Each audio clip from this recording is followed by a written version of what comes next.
for far too long.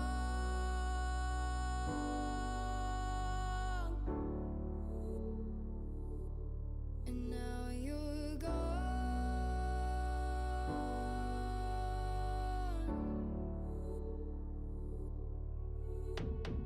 Took me away from all of my fears.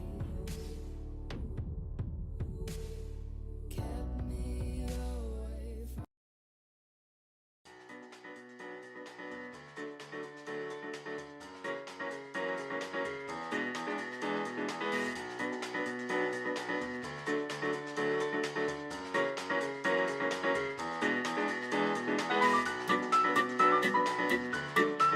Ladies and gentlemen, hello everybody. Welcome to the live stream. We are jamming today. Hey, Katie Thurston's season of The Bachelorette already wrapped. Hey, look, we kind of matched too. This is nice. Hello, chat room. How's everybody doing in the chat? Good to see all of you. Looking great out there. Already got 115 viewers before we even spilt any tea, as it were. How's everyone doing out there? Everyone having a great Monday? All the regulars. Oz, Lisa, Rita, another Lisa. How many Lisas are in the chat? Where are my men at? Angel's there. Susan, Carly, Pam, Oz. Oh, I got the wrong one. Hold on, folks. Soundboard's all over the place. Like I said, Oz is there. There it is, folks. All right. Angel's got it right. You said it. 30,000, folks. Can you believe it? 30,000.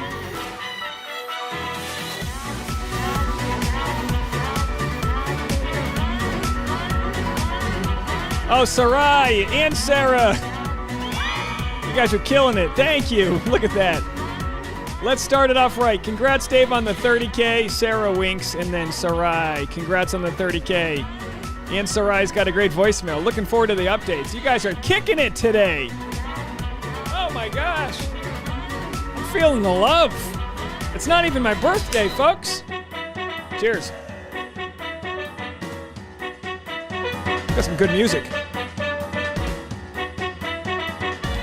Where's now? What's the name of this person that just donated? Thank you so much for the Canadian. I don't think I can see her full name. Hold on. It just says Where's on my end. I don't know what the full name is, but thank you so much for that donation there. Yeah, Ash and Kirsten, can you believe it? Now, Ash and Kirsten, are you guys in the States right now? Do you make it over the border? Hello, everybody. All my Canadian friends. Give it up for Canada. Is Abby Reed in the house? Abby Reed's in the house. Everybody, look at this. Oh, I hit the wrong button. Hold on, folks. Let's play this tune here. We got a special announcement here. Abby Reed's 27. Can you believe that, Abby? 27 years young. Wow, it's all downhill from here, Abby. Everyone wish Abby Reed a happy birthday. 27 years young. You're at that age where you start to tell people to guess your age rather than tell them. When you go, it's my birthday, they go, oh, how old are you? And you go, guess. And whatever the guess is, it better be 15 years younger. Kylie Hurst with the 5. Thank you so much for that. I appreciate it. Yeah, Abby Reed, now that you're 27, you got to start wearing sunblock or you'll start looking like me. You got to be careful. Late 20s, mid to late 20s. Once you turn 27, you're basically 50 in 2 blinks of an eye. I heard you had a good birthday, and I hear you got a good boyfriend who's over there helping you celebrate. So, happy birthday to you. I hope your boyfriend gave you the old birthday delight. Whatever you want the birthday delight to be, you tell your boyfriend Colin to give it to you. All right? Did I get that right? He's working for you today. So what's the date today anyway? 27 on April 26th. All right. Well, that's it. You're all set now. What a good way to start a Monday. Sarai's 38 and no one ever believes my age. That's right. You keep wearing those Handmaid's Tale visors. Stay out of the sun. You'll be good. I used to go to the tanning salon when I was in college. What were we thinking back in the day? Couldn't even bend over. You'd want to get the full 20 minutes. You're like, I paid for 20. I'm getting 20. The guy's like, you should really do 10. And it's like, burn it up, baby. Ash and Kirsten, oh, thank you guys so much. I appreciate it. We're on our way to the border. Well, eat all the edibles before you cross the border and you'll be all set. Thank you so much, Han Solo. Look, I mean, we're not here for me. When I hit 10,000 subscribers just a couple months ago, Tasha bought me the nice big balloons. And I found out I could just Photoshop them onto my wall. Paige with the 5. Thank you so much, Paige. I much appreciate it. Is this the most annoying birthday song ever? Abby Reed, happy birthday. We'll go back to some normal jams here. Let me get some instrumental only jams on here. Get some instrumental only. I want to make sure I've got the right sound for you guys. But I don't want, let's see here. Vocals, let's choose instrumental. And here we go. There it is. All right, folks. We got a lot to talk about today. We're going to get into it. We got Claire's wearing her diamond ring. We'll talk about that. I'm going to play a clip from Nick Viall's podcast and Reality Steve's podcast. I'll clump that in at the end. We'll play a clip about that. And I didn't actually prepare this, but at the end of this live stream, I'm going to play you guys a clip of that sketch I was working on. I don't know if you remember, but a few weeks ago, maybe a month ago, I did a sketch comedy with a couple buddies of mine. 3 minutes long, nice and quick. It came out really nice. So I'll share that at the end. And let's see if I can, maybe I'll pull that up now so you guys are ready for it. But I hope everyone's doing well today. A lot in the news as far as Bachelor's concerned. I know we're not really here. You know, we're kind of here to talk about Bachelor. I feel like Bachelor's the worm on the fishing hook that kind of lures people in. And then once we get them in, we go, ha, we got you. We're just having fun. We're not here for drama. Is it wrong to hide your age when you get older? No, not at all. I mean, it's not wrong to hide anything. I mean, well, I mean, I guess, you know, in some cases it might be, but in most cases I would say, you know, let people guess or be as old as you feel. Age is but a number, right? It is but a number. So anyway, Abby Reed, like I said, congrats, and congrats on living one more year. You know, you really did it. You really outdid yourself. You made it to 27. What's a good year for the 27 is obviously a horrible year for rock stars, but let's do this. Angel number 27. Let's look up your angel number and see if we can find out what that means here. It's important to know what 27 is going to bring you. I'm turning older than 27 on Thursday. No, my birthday's on Saturday, but I'm going to do my birthday live stream on Thursday. So we'll have fun. We'll play some games. We'll cover some Bachelor news. Whatever we get into, we get into. All right, angel number 27. This is for you, Abby Reed. If you're reading this text, you're most likely seeing the number 27 everywhere you look, and you're wondering if that occurrence has some special meaning for you. The answer is yes.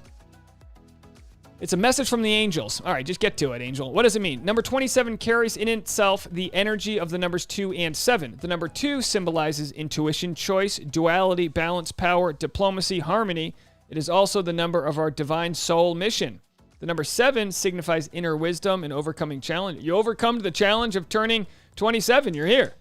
The number also relates to spiritual awareness, mysticism, spiritual enlightenment, introspection, psychic, and emphatic abilities. When reduced to a single digit, the number 27 becomes number 9. Interesting. So it also contains the energy of the number 9 as well. It symbolizes our soul's evolution and ending of all things which no longer serve us. All right, so this is your chance to renew yourself on this day of your birth. Walk around in your birthday suit like nobody's watching. Colin is. Hey, folks. And get out there. And with all the energies combined, they make the number 27 a number which symbolizes unconditional love, humanitarianism, harmony, and spiritual insights. Hey, Tasha. Abby Reed is 27 today. Tasha says, ooh, happy birthday. And for her birthday, her boyfriend got her a Dave Neal merchandise shirt. So I hope, hey, listen, Colin, no offense. If she wears this shirt during birthday lovemaking, that's on her, okay? I take no responsibility. What happens? When you get to our age in our 30s, we like to keep our socks on. It's cold out there, right? Oh, show everyone your cool hat. You want to see her? I don't know if Abby, if you have tell your man or somebody to send me your shirt if you're wearing it. If you're not, I don't expect you to be wearing the shirt now, but if you are, I won't judge you. All right, Abby Reed says, thanks, Tasha. All right. Paige says, we've got a pink supermoon tonight, guys. And all right, we're already on to the astrology talk. Here I bring up angel numbers. Next thing you know, we're soaking our crystals in holy water. All right, folks. Let me tell you something, Colin. Colin, if you're listening, let me tell you something. If Abby asks you to find out what time of day you were born, she's not going down without a fight, okay? When the ladies start asking you what time of day you were born, I had to text my mom and be like, hey, Mom, what time of day was I born? And my mom's response was, you get away from that astrology crap. That's not true, but it might as well been. All right, Angel says hi, Tasha. Tasha's getting a lot of love in the comments section. Is your story up from yesterday still? Was that the garden story? That's not up? Tasha's got a... The garden's on the new home? All right, how about that, folks? I will show you Tasha's Instagram highlights of the backyard.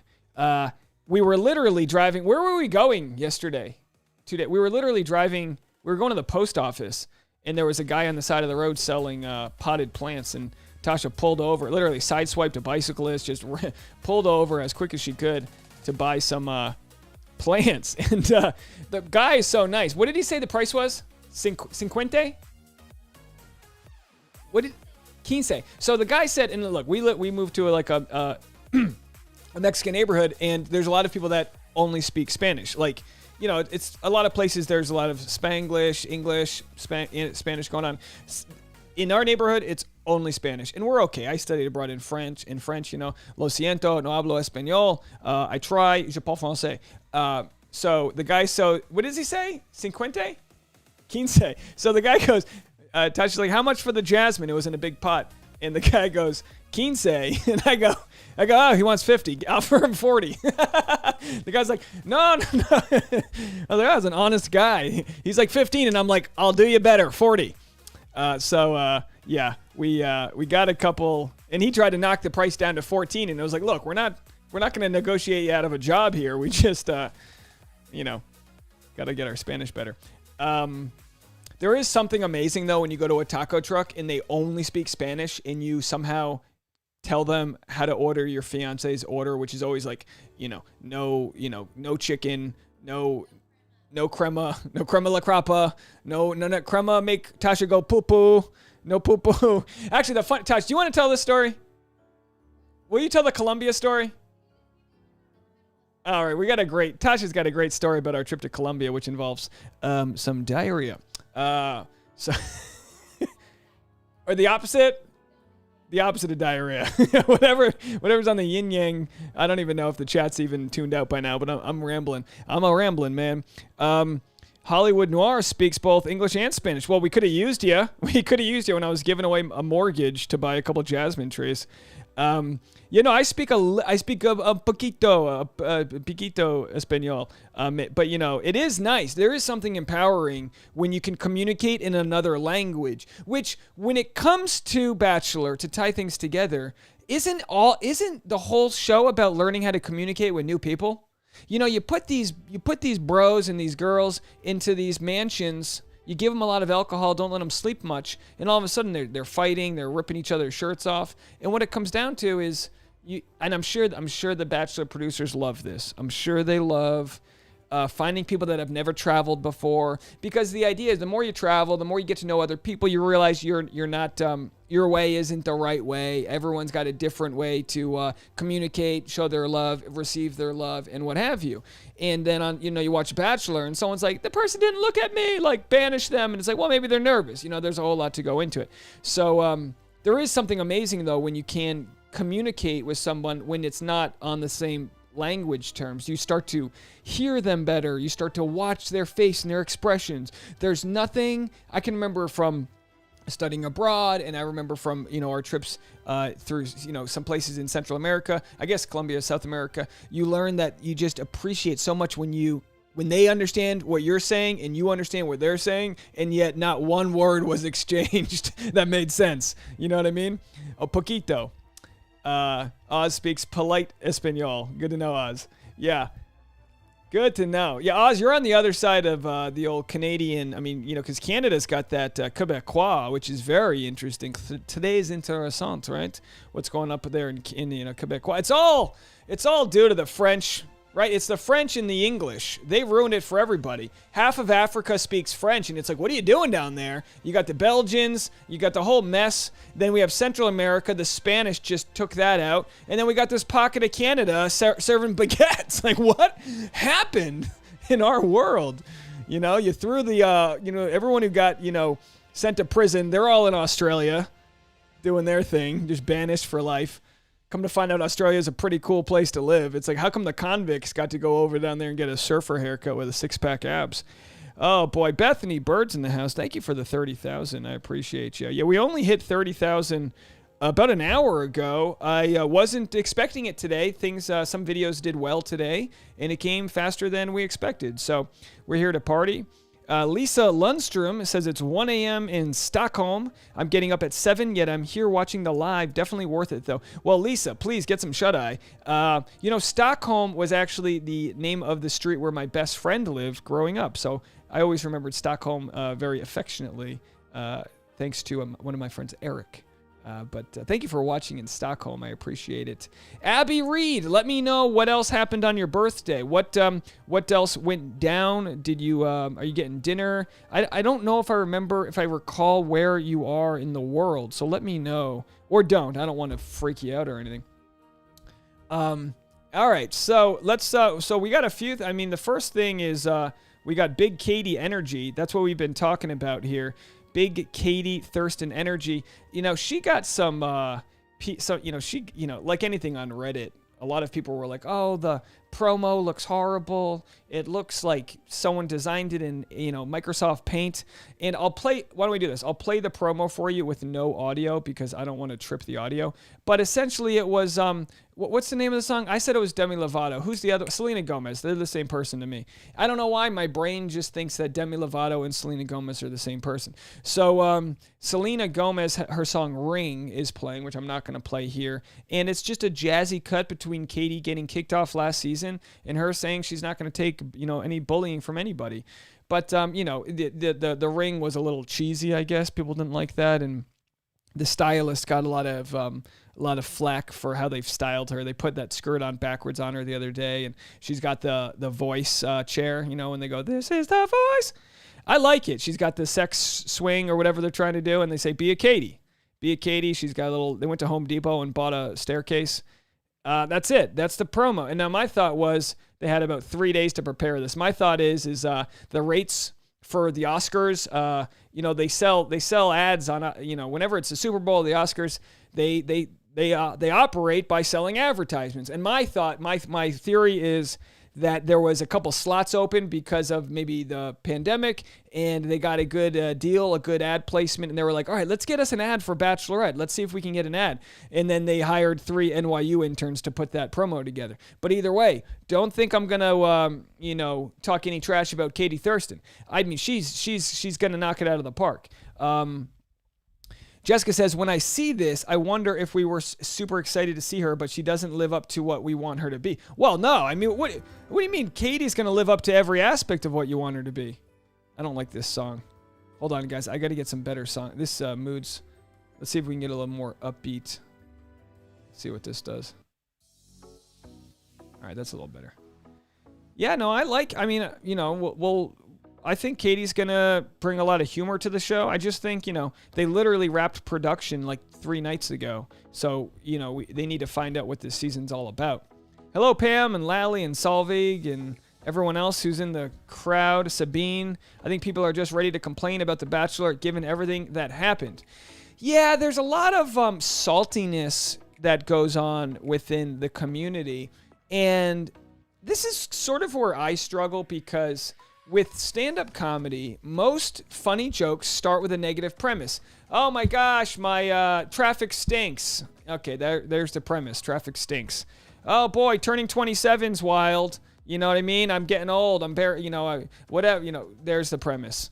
When it comes to trying to be a positive person, you got to be careful having a negative premise, but also not being negative. So like I actually enjoy the show. I enjoy making fun of the stupid things and the guys not wearing socks with the capri pants and whatever may be the case, whatever we can find. I love to pause and be like, what's that thing doing? You know what I mean? But when it comes to the negativity of people picking apart the show, it is a balance beam that you have to walk on to go, all right, I don't want anyone to leave my recaps or my videos and feel any worse than when they hit play.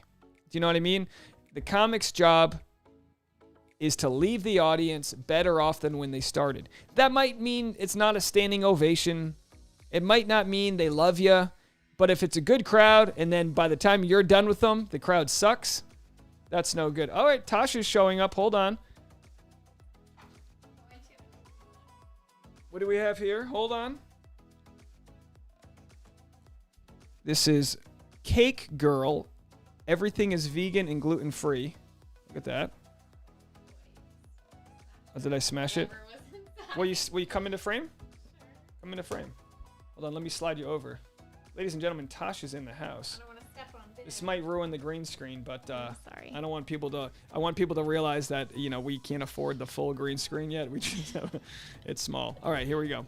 Say hi to everybody. Hello. Why don't you tell everyone your Columbia story? We ate street corn and I got a stomach ache, and then I had to go to the pharmacy and explain that I needed Was it day 1 though? Pepto-Bismol. No, the best part is the pharmacist was like a good-looking Colombian guy. Think of Brian. Really hot. Do you know Brian, Rachel Lindsay's husband? He's from Colombia. He's tall, dark features, just strong. I'm there with like a touristy fanny pack. Good-looking young guy, and I was like, and she's like, no. It was embarrassing, but I think they got me some Tums or something. They did, yeah. And then we had to like carry it. You got the liquid version, right? I don't remember. Wow. Wait, what is that? A 30K. Oh, wow. Except I used a backwards E. When did you plan this? They told me they couldn't ride on top of a cupcake. Did they just do this for you? No, I did it.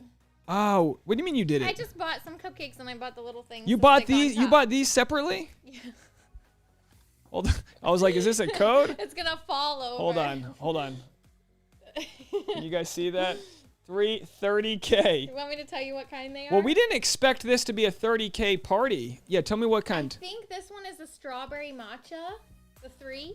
The 0 is a strawberry churro, I think. Oh my gosh. And this is what's that, Little Debbie? Oh, that's the little Debbie. Yeah, the little Debbie. little Swiss, the chocolate- Swiss cake. No, Swiss roll is different. Oh, right. Okay. That's a ho-ho. Yeah, but this has right? this is a in ho-ho? this is inject. That might be a ho ho. Ooh, that churro one. Can we eat a bite at the end of the stream? Yeah. I just got a lot to get through here, and if I eat this now, I left napkins. oh, thank you. If I eat this now, the rest of the stream I'll be cathartic. What was it? What did I eat yesterday? I literally made pancakes, and I felt like depressed the rest of the day. That's how sensitive I am to sweets these days. But thank you, honey. All right, we're gonna do the churro one for sure. Katie wants strawberry matcha, she says. And of course, one of these we're going to dedicate to Abby Reed for your birthday. We're going to eat it. If you have a birthday, we'll eat cake. Hey, Tasha, how fat could we get if we eat a cake on everyone's birthday? Because we have 30,000 subscribers, which means we could pretty much eat, what is that, 10 cakes a day? What's 30,000 divided by 365? You do the math. Zebra cake. No, it wasn't a zebra cake. It was the one with the marshmallow in the center. I tell you what, when we bite it, that wasn't a marshmallow? I'm afraid I'm going to ruin this. They used to have a commercial with a shark. You know, but while you're right here, by the way, I don't know if Leah's in the room, but my cousin Leah actually gave Tasha and I a gift.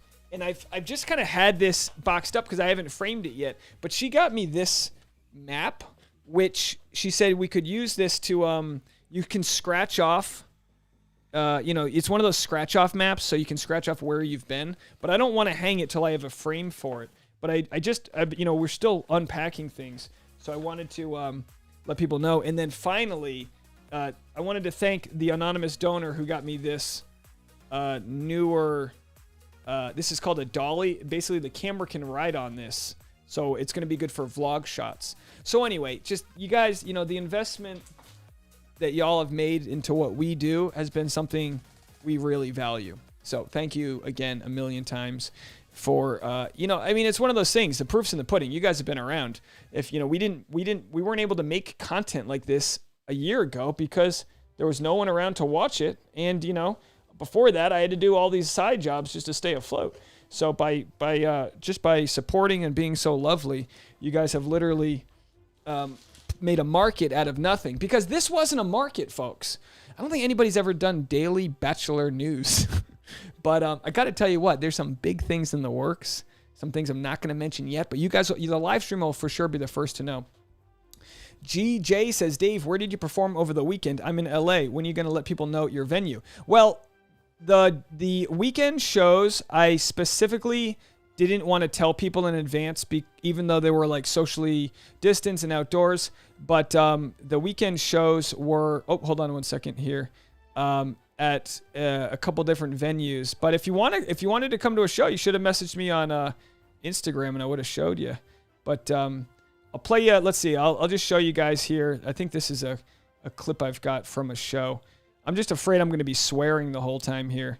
When it's a late night show, you just start swearing more because like the audience is, you're kind of like building a mood, you know what I mean? So I don't know if this is going to make any sense to you guys, but there might be something here. In LA, people say hello, but they mean fuck you. You're already nodding. You're like, yeah. All right, there's the joke there. People say fuck you, but they mean hold on. New York and how they're different. Dude, the pizza in New York, it's a little different than when you cross over you know, the Harlem, whatever the... Okay. Just doing crowd work. This is a horrible I idea. lived in New York. The difference between New York and LA, it's the same place, just slightly different. Like in New York, people say fuck you, but they mean hello. In LA, people say hello, but they mean fuck you. You're already nodding. You're like, yeah, that's exactly Some how New it Yorkers works. in the crowd. That's Go all. forward. All right, so that's what you get. That's all. That's just a clip of that. Now I'm going to get demonetized. That was my fault. I shouldn't have done that. Hit the F-bomb. Congratulations, Dave. You deserve it. Oh, thanks, Joan. Thank you so much. I appreciate it. You guys are fantastic. So, look, we got 223 people here. Let's talk. Let's dive into a few of these topics I was going to cover. Let me double back and make sure we got a couple comments covered here. Hunter's birthday is May 22nd. All right. Well, that means you're not a Taurus, right? You're right after whatever all I know is Taurus. I don't know whatever comes after that. Kate Mraz, my birthday is on Halloween. Oh, that's a fun one. A Halloween birthday. Spring says, Dave, you are the hardest worker guy in Bachelor Nation, and you deserve every single one of those 30K. Love your thoughts and anthem and your stand-up. Well, thank you so much. Thank you. I mean, I don't work terribly hard. I don't want anyone to think I'm like getting any extra gray hairs over here. I've just replaced other incomes, other side gigs with this, which has been fantastic. It has been fantastic. Ash says, Daily Bachelor News. Honestly, yeah, you were the first person except the shared news folks, but you generally go a lot deeper than they do. Yeah, I like the shared news. You know what? Actually, to be honest, they had messaged me to collaborate, and I never heard back. I don't know. Maybe it went to my spam. But I did one of their videos. We share a very similar audience. They're good people over there, though. I like them. But yeah, it's a little different when you're doing shared news. And, not just them. Sabine, thank you so much. I appreciate you. Thank you. I can't keep up with everything you do. You're killing it. Oh, please. Yeah, that's the idea is I'm just trying to spam your inboxes with content. So if you miss one thing, you see another. Abby Thomason's in the house. We have a fight for the top Abby of the day. We don't. Abby Thomason kind of has her own thing going on, though. Can't handle the truth. She's the truth. So the truth is here. Julie Strong says, I had my 36th birthday last week. Oh, Julie Strong, you're older than I am. What's it like being 36? I wouldn't know till Saturday. Felicia's birthday is May 3rd. A lot of May days. That means a lot of fall procreating, right? Is that, you know what I mean? Whatever the date is. I don't need to do the math on that. All right, folks. So Katie, she got, some comments of people kind of not liking the edit. It's got nothing to do with Katie. People are saying, are the Bachelor producers getting lazy? No, I don't think so. I think they released a little teaser. Maybe it's not the best one, but I'm sure they're going to have better content. But anyway, all right, so let's jump right into Clare Crowley. Why don't we jump right into her? So this was an interesting little, hold on, let me make sure I got the right time here. So 33, so we're starting her at 33 minutes. I like to keep track of this so I don't lose my place. So Clare Crowley, as you guys know, I've been a pretty big fan of hers, although that one caller thought that I'm mean to Clare Crowley. I don't think I've been mean at all. I think I've explained, talked about her anxiety and how she's trying the best and fighting through it and trying to communicate with Dale and learning about each other and toenails and whatever the case may be. But we have here, I've made several videos bringing Tasha in. I'm zooming into like the megapixels trying to see her ring to see if she's wearing her engagement ring. Dale Moss, her on-again boyfriend, maybe fiance, has done some podcast rounds lately. He's donating his cameos to charity. I mean, I think we've done a 180 on Dale Moss, and I'll tell you this. It's important to know we don't know these people, and everyone's trying the best with the info they have, of course, and we hated Dale Moss when they broke up, and sure, he's made some mistakes. That Instagram where he broke up with Claire, who knows, maybe they got in a fight, and she was like, we're done, and he like, all right, and he drafts up his thing, he signs the Instagram post, and she's like, what are you doing? I said we were done, but I didn't mean it. You know what I mean? You got Dale, listen, it ain't what they say, okay? They might say so. It's not what they said. It doesn't mean you're done. Let it cool down. Let her get a mani-pedi. Figure it out. Maybe you are done. Maybe she's having a moment. You know what I mean? So anyway, Dale's been doing the rounds on his podcast, on different podcasts, and people have asked, said, hey, look, is she wearing the ring again? Very stupid of us to even care, but it's like, we want that tangible thing. We're rooting them on. At this point, I think most of us are rooting them on. If you're still following Dale and Clare, chances are it's because you're like, go get it, guys. Come on. It's almost like when someone's on life support in a movie and they die, and you're like, oh my gosh, I can't believe the character died. And then a minute later, they're like, and they come back to life, and everyone's like, yeah, they're back to life. And that's Clare and Dale. They're back to life. Back to life. Boy, that's, wow. What was that? All right, so this is that. Let's play what she's got here. She went to the hospital. Oh, hold on. What is this music I got going on in the background? Let me shut off this. Do we have an Irish funeral? What, Scottish? What is that? All right, so here she is. Let's play her Instagram story. And we will notice she's wearing the Neal Lane engagement ring again. So here she is drinking, well, hold on a second. I just, it's important to have the devil's in the details. A cranberry raspberry flavored blend, which has 100% juice, but I'm guaranteeing this is not the healthiest beverage. Don't you love, though, when you're thirsty as a kid and you just squeeze a juice box till it's empty? You ever suck on a juice box to the point where it looks like it's just like completely void, like the air pressure, it's just like sealed off? That's how I feel like I lived my childhood. And then you get to college and you're doing the same thing with a, White Claw, whatever it is you're doing, whatever the kids are drinking these days. All right, anyway, so she's doing saltines in a juice, so clearly something's wrong with the tummy. Now let's see what she's got. She seems kind of, let's do it again. She seems kind of high to me. Listen to her. I think she seems high. Breakfast of champs.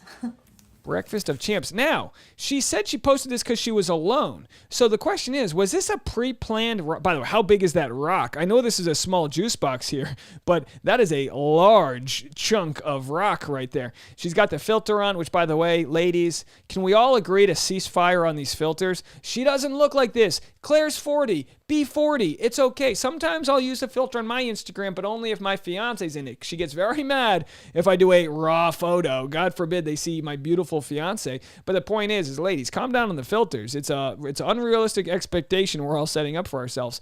I wish I could put a filter on my stand-up videos and make people laugh more. That would be nice. All right, folks.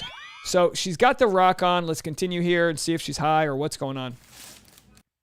So just wanted to clarify something, you guys. I was not in the hospital earlier because of anything to do with the reaction to a COVID vaccine.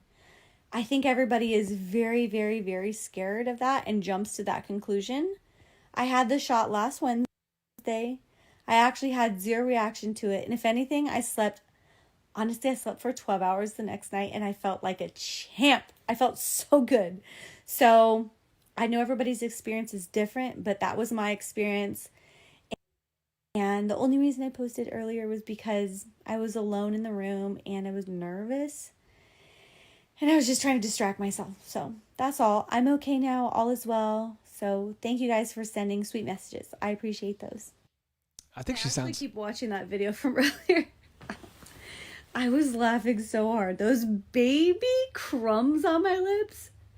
What is that? Get it together, Claire. And that mini juice box was literally one sip. One and done. One and done with that juice box, just like her and Dale on the show. One and done. Found that guy. Got to get him going. So some people in the comment section think she scripted this moment.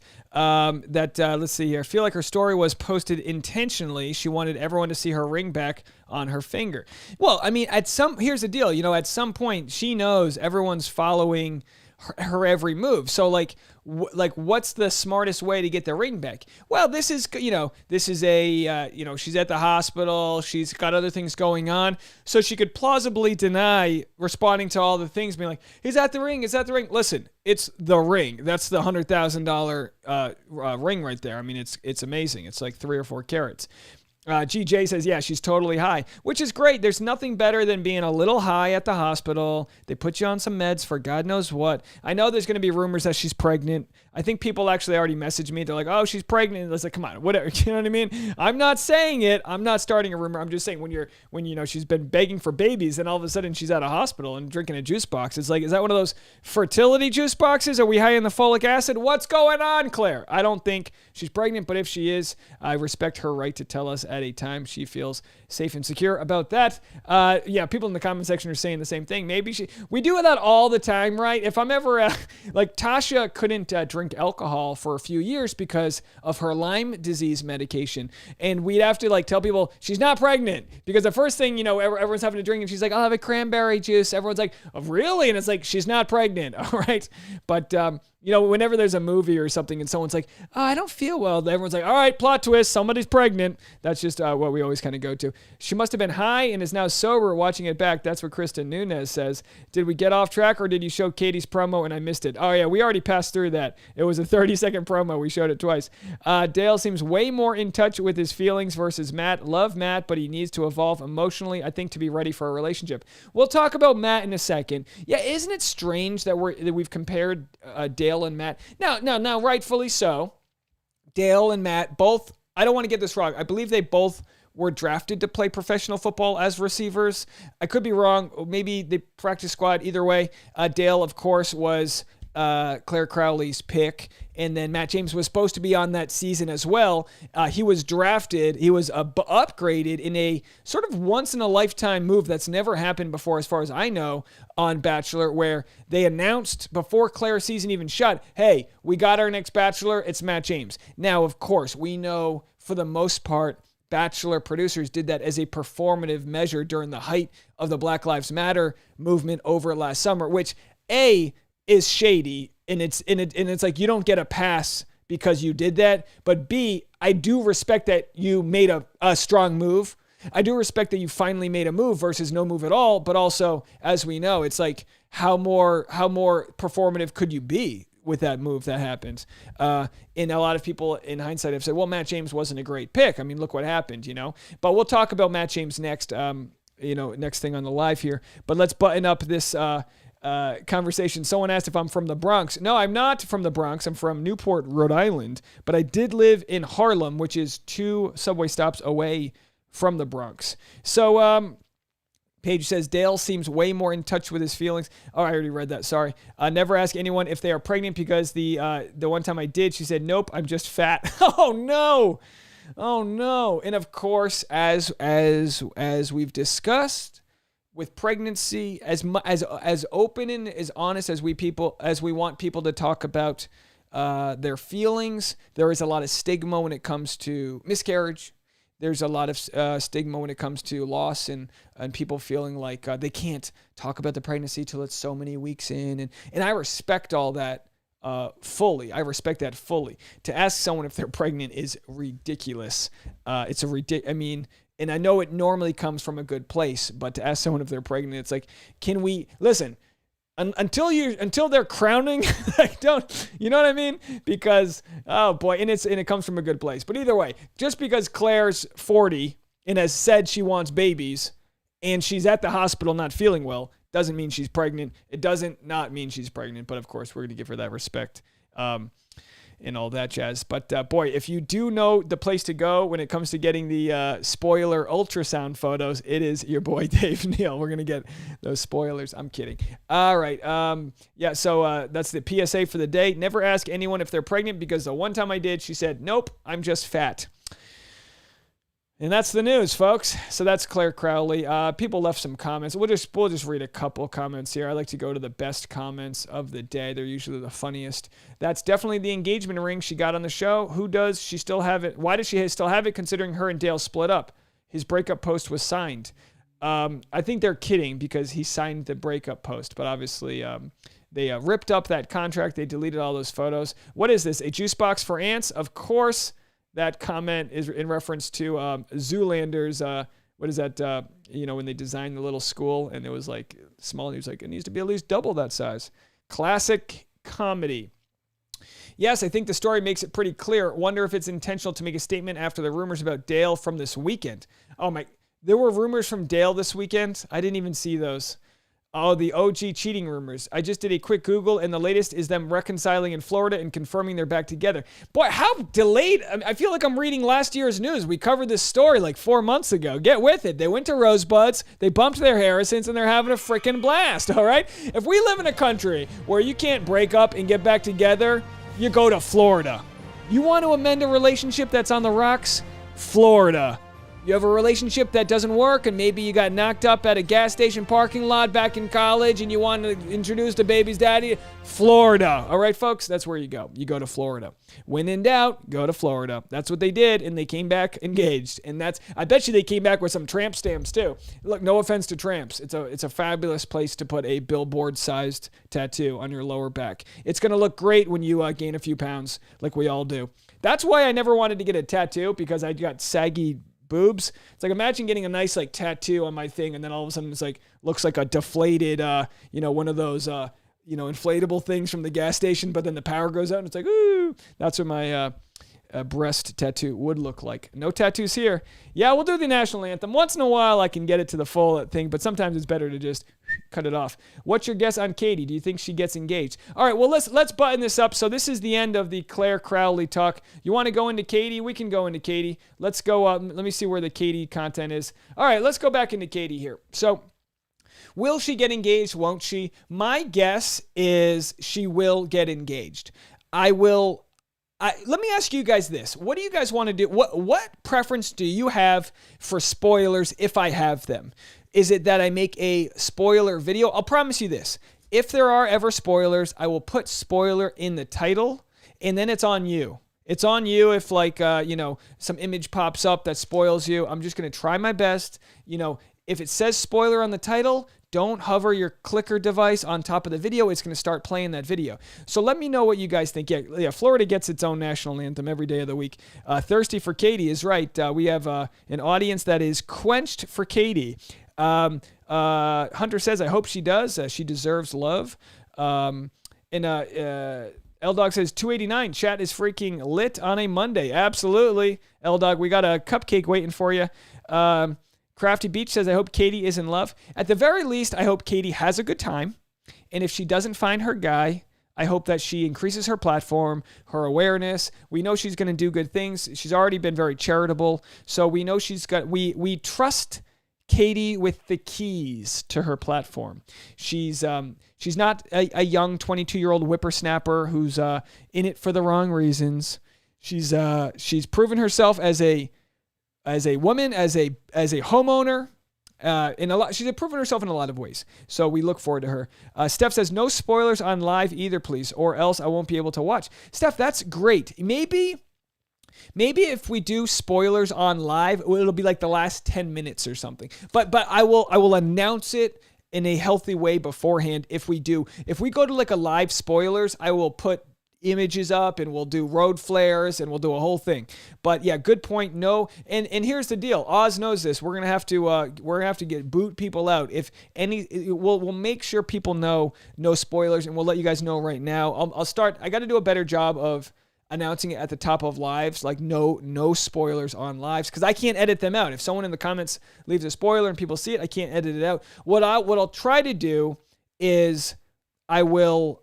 If so, I won't read your spoiler. So hopefully people in the chat, hopefully we can, get them to delete it before people notice.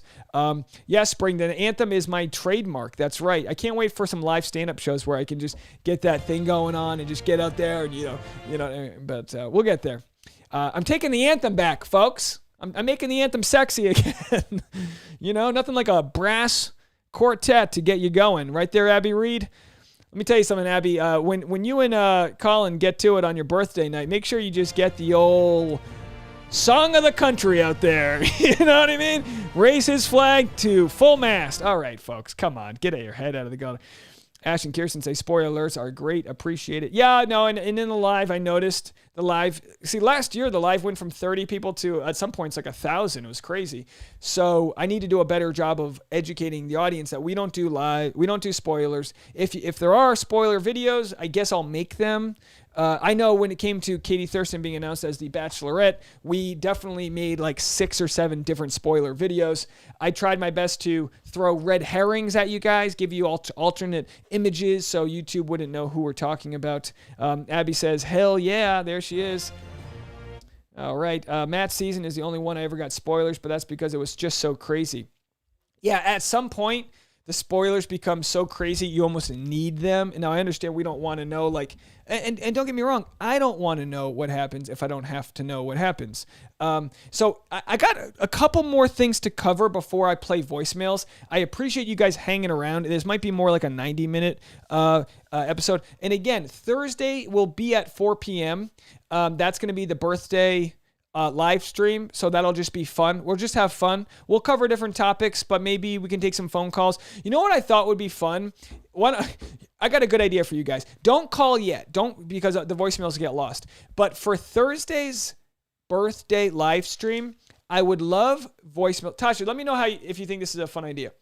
For my birthday live stream, I want people to call in and tell me how you met me, but it has to be a lie, okay? So I want the craziest stories ever. I want to hear that you were at Coachella and the national anthem started playing and you saw me, beer bonging a Tecate Light. Like A for effort, I will give a prize to the best voicemail on my birthday of how you met Dave. That's a good idea, right? Don't make it like incriminate me so if someone hears it, they go, geez, you know what I mean? But I think that'll be a fun idea. Maybe Tasha can come in and leave a voicemail about how she met me. Yeah, Tasha, call in. What's that? What's that? Meet cute? What's meet cute? It's like a saying? It's like in like a romantic comedy. They're meet cute. Oh, there. Oh, her dog ran off the leash and he almost spilled a coffee. Yeah, Tasha's dog, Boone, ran off the leash, and I saved him before he jumped into a pool of dog food. That's the story. When in fact we met on a bus. So Crafty Beach says, let's jump right into this, and I'll play your voicemails here.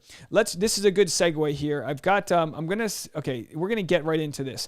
So hold on one second, folks. Here it is. Crafty Beach in the comment section says there is a reality void now that people don't want to follow Reality Steve. Yeah, so there is something going on here with a lot has happened in the last week with Reality Steve. I'm going to be very brief on catching people up because I've made videos about this already, but essentially the Chatty Broads made their podcast last week and discussed a lot of Reality Steve's problematic and misogynist opinions from his blog that he made in the past. He apologized and said he'll do better, and he actually had a pretty good apology. It was a good apology. As he was doing his Instagram live addressing his apology and how he's changed, and a lot of people have noticed that he has changed in his opinions and the way he writes in some regards. Demi Burnett tweets, "No, you haven't changed," and then she provides a detailed screen grab about how Reality Steve just 7 months ago had called Demi and shared a graphic sex dream he had of her, thinking they were just on good terms as friends, and friends can do that. Now, there is a scenario. Everyone's friendship is different, okay? You know what I mean? Like, guys and girls, your group chats are probably some of the scariest places in the world, right? You say things to each other, whatever. But this is obviously not that scenario. So I am not apologizing for him. I'm saying this is not a scenario in which he either is tone deaf and not realizing his place within the hierarchy and understanding that he's got a large platform that can sort of craft an opinion about a character, which could, get them, get people to not like them. He can sort of villainize them in ways along with the Bachelor franchise. So he got a lot of. I mean, this was a bad scenario. So people started posting on Instagram from their Instagram accounts saying, we're not going to post Reality Steve spoilers. We're just going to, we're not going to do it. So we'll post spoilers, but not if they come from him. It was like their way of sort of deplatforming him. So I wanted to play just a clip from, I guess this is is this from today? This is from today's podcast, Nick Vile's podcast, discussing Reality Steve very openly, I might suggest, and sort of how Nick has digested this all. And then I'm going to play a clip of Reality Steve following the Demi Burnett news, how he addressed it on his podcast, and then we'll talk about that for a minute. Very interesting stuff. So have a listen to Nick Vile on his podcast episode 262, which came out today on his Ask Nick series. If you don't want anyone to know, it's your story, and we really appreciate it. So don't forget to send those in. We love this show. We love bringing it to you, and we hope you guys really, really enjoy it. Before we start our callers, I guess we probably should mention the recent news between my friend Demi and Reality Steve. I really hate talking about this stuff. It gives me a ton of anxiety because the question is always, is it worth it?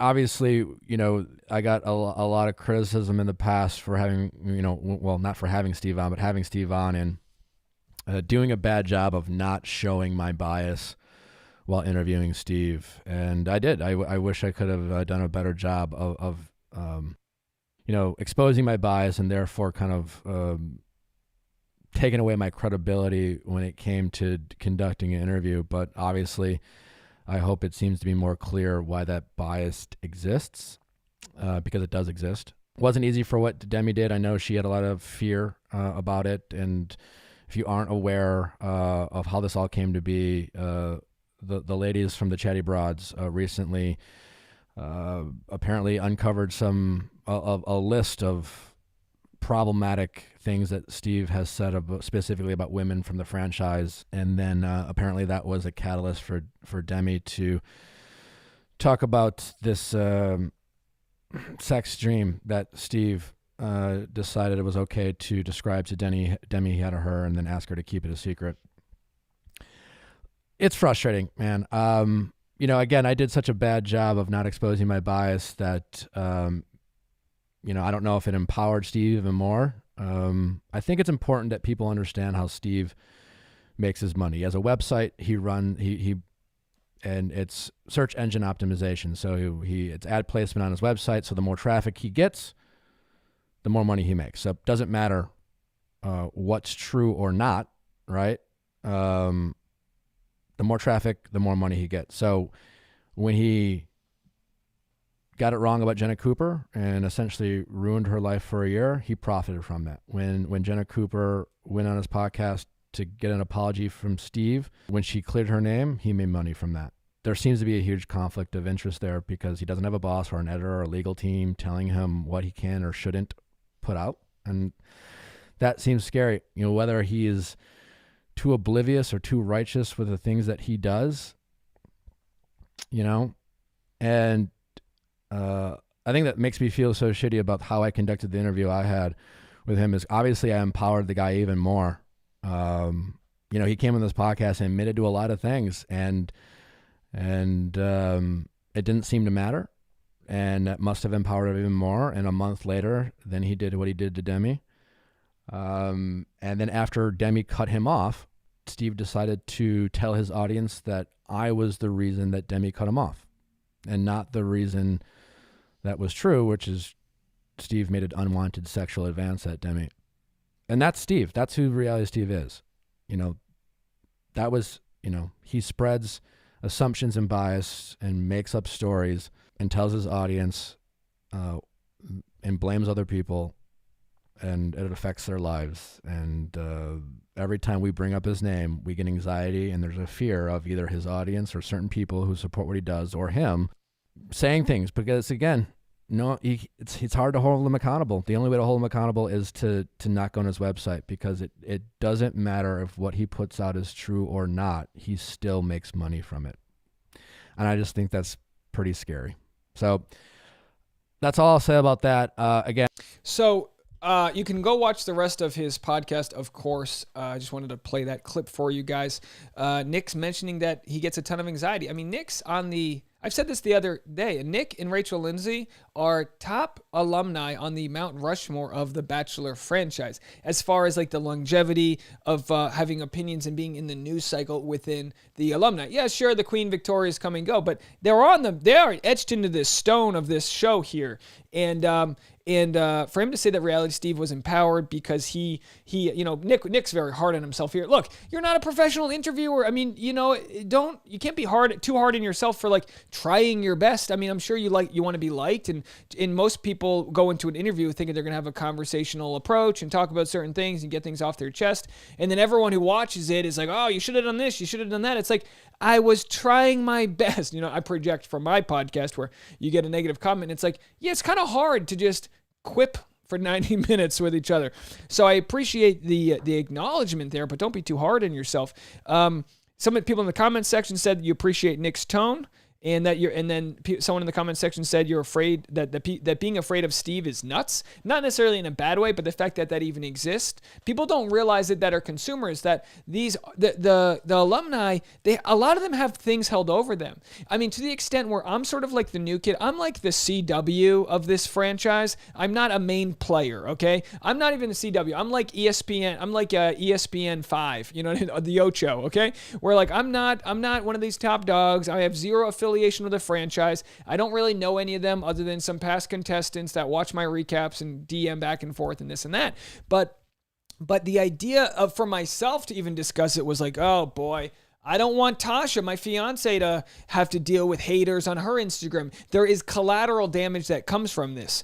If one person from Bachelor Nation go, oh, that person, it makes me feel creepy. I get anxiety thinking I'm speaking out. That's one person's opinion. But there's a lot of people that are coming out. And I mentioned this the other day. The metaphor is the levee's breaking. You're starting to see the levee of Reality Steve and how he operates break. I mean, like Nick said, Jenna Cooper, a full year. I mean, he didn't vet his sources with Victoria Fuller. Reality Steve he said, this is the no one in the history of my reporting has ever had so much hate thrown their way about Victoria Fuller as a homewrecker. It could literally take someone who doesn't like Victoria Fuller one afternoon to compile screen grabs from a couple different accounts sending back and forth to make it look like she's a horrible person. So it's like, if you're going to have access to the nuclear codes, you got to be respectful and careful of that duty that you have. With journalism, you look for multiple sources. If you're going to have just one source, you better vet them. You better know they're a real human. You better know that what you're looking at's real. And that's a lot. It's a lot of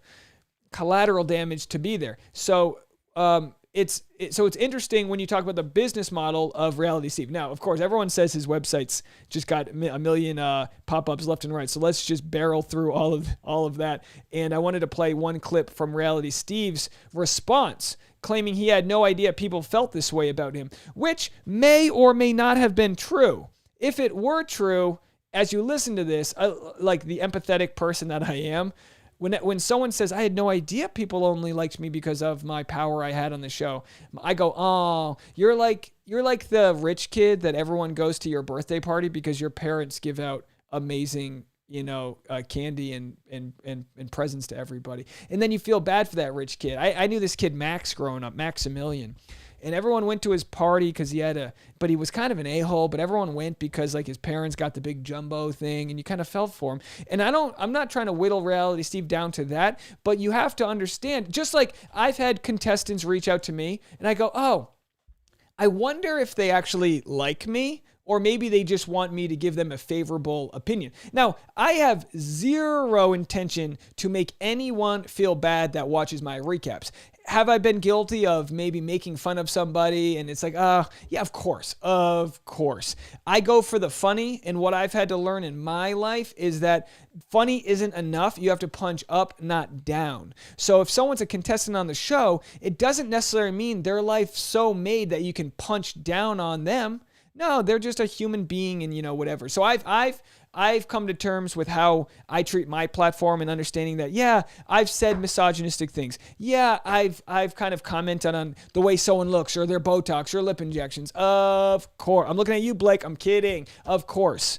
And it's not just that, though. It's that he's holding, and he might not even know he's doing this, but he's holding his opinion over people in hopes that they either give him spoilers or, they want to kind of not bite the hand that feeds if he's going to have this platform. Let's just play a quick clip from what he had to say in response to this. It's only fair to hear him explain what he thought after hearing the Demi Burnett situation, and you guys can judge for yourself what network you want to turn to for your news. That's really what it comes down to. You don't like Fox News? You don't like MSNBC? Go check out The Hill on YouTube. They're a great progressive news site. You don't like them? Go check out the Minority Report, whatever it may be. The idea is to maybe knock down the monopolies and put your money, your dollar, your energy where it is you want to go for news. Here's Reality Steve in a 4-minute clip after Demi Burnett called him out. So the last 24 to 48 hours have been not the easiest to deal with. And I don't want to repeat what I said in the live last night, but the live with Ashley Spivey, is an hour long. It's on my IGTV. Please go there, where we address Becca and Jess's podcast from Wednesday, where they brought up my past writings. Part 2 is not on there because it was a giant cluster fuck, basically. It was during that second part was when Demi released her tweet.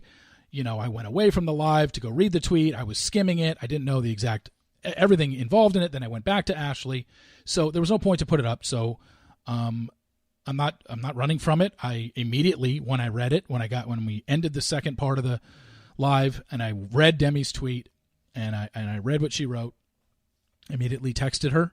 I did not hear back, did not expect to hear back, but I texted her an apology.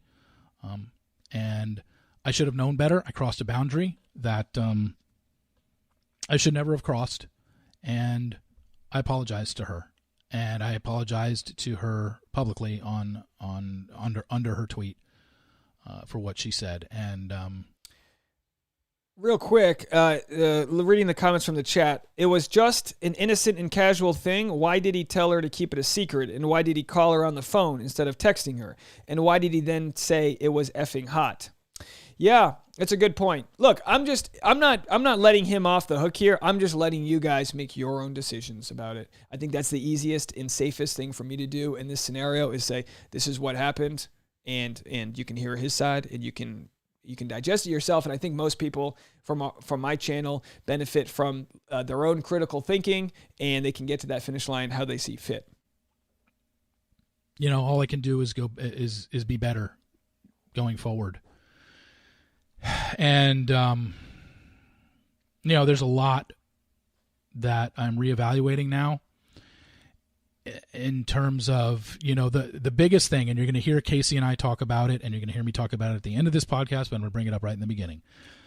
One of the biggest things that I have heard the last 2 days that have been so foreign to me and I had no idea about, and I can't be more honest with you than I am right now, is when Becca and Demi have both said that I have a power dynamic in my relationship with Bachelor Nation people, and they're basically saying, Steve, Bachelor Nation people are only friends with you because they don't want you to write anything mean about them. And they're basically kind of kissing my ass or sucking up to me, and you have this over them. And I've said this, and maybe I'm dumb. It's the rich kid. Maybe I'm naive, but I have never looked at anybody that I'm friends with. And trust me, there are people in Bachelor Nation that I'm friends with that none of you know about, and none of you ever will know about, because it's not I'm not here to drop names.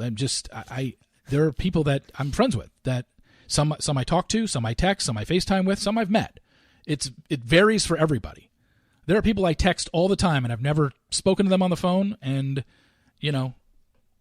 but my point being is I've never looked at any of my relationships in Bachelor Nation or any relationships that I've made in the reality TV world and looked at it as they're using me so I don't say anything bad about them. It's not, and I get what he's saying, but it's not how you perceive yourself to be, it's how they perceive you. So if you didn't have the past of wrecking people's relationships, if you didn't have the past about, the slut shaming and this, and you have apologized for that, but if you didn't have that past, people wouldn't sort of kiss up to you in the way that they do. So that's what you kind of need to reckon with. I was stunned when I saw Becca and Demi both say that about me. And Demi say in her tweet yesterday, I did not tell you, you made me feel uncomfortable because I felt that you were basically going to attack me or go after me. And God, I feel awful because of that. I had I did not know that people looked at me as a power dynamic because, like I said, maybe I'm dumb and maybe I'm naive, but I actually thought the people that I have become friends with in Bachelor Nation looked at me as a person that they could talk to or text or FaceTime with because they felt I was, I don't know, giving good advice or a good, I'm a good listener. I feel like I'm a good listener. And, I just never looked at it that way. And so, yeah, ever since Becca and Demi have both said that, I'm beginning to question my relationships. And I will say that, I talk about this later, but since all this happened so late tonight, I was only able to get a hold of 3 people so far, and all 3 people, one of them being Casey, have said no, they didn't look at me that way, And it was nice to hear. And I wanted them to be honest with me. You cut the crap. But gosh, maybe I was just so oblivious all these years. But you guys, you know me. I'm going to tell you, whether you like him or not, there's his content, realitysteve.com. You do what you need to do. I'm just not the guy who's going to lead the charge and tell you that you shouldn't support this guy. But now you have the info. And that's what it's all about, is just having the info. Knowing how the sausage is made. Understanding that, and I you know what? I'll even go so far to believe Reality Steve believed that they just wanted his guidance, his mentorship. I'll believe that. I mean, it makes it more sad. I thought they loved me for me. I didn't know it was my Lamborghini, you know? I didn't know they just loved me because I drove them all around and bought them liquor before they were 21. I thought they loved me for me. I was the guy that hung out with all the high school kids because they loved me for me. You know, sure, I buy them the keg. Sure, I let them hang out at the pool. But they love me. I'm the mentor to them. It's sad. And people will say, do you come back from this? It's like, look, again, I'm not telling anybody what to do. He's got a business model that doesn't have a boss. And this is kind of what we all strive for, is having a business that's not built on someone being fired for whatever reason. So, you know, maybe his traffic takes a dip, maybe it doesn't. But as Nick Vile had mentioned, you know, when he wants to report the story, you know, if he reports a story that's not true, or maybe he didn't take the time to vet his sources, he gets traffic. When it comes time to vetting, when it comes proven that it wasn't true, and then he has the apology podcast on his thing, he gets traffic. So he's kind of got there is no motivation for him to have integrity with his journalism. And look, I'm no expert about journalism. Did a little bit of it. I've written a few articles. You got to understand that he's a target. So for him not to realize that he had a power dynamic because of the way he would sculpt an opinion about people, by not realizing that, he might not realize that he's a target to people that have sinister motivations. So if there's somebody who hates Victoria Fuller with a passion, they know exactly who to go to leak information to see how it's all going down. We don't even know what the hell happened with Matt James.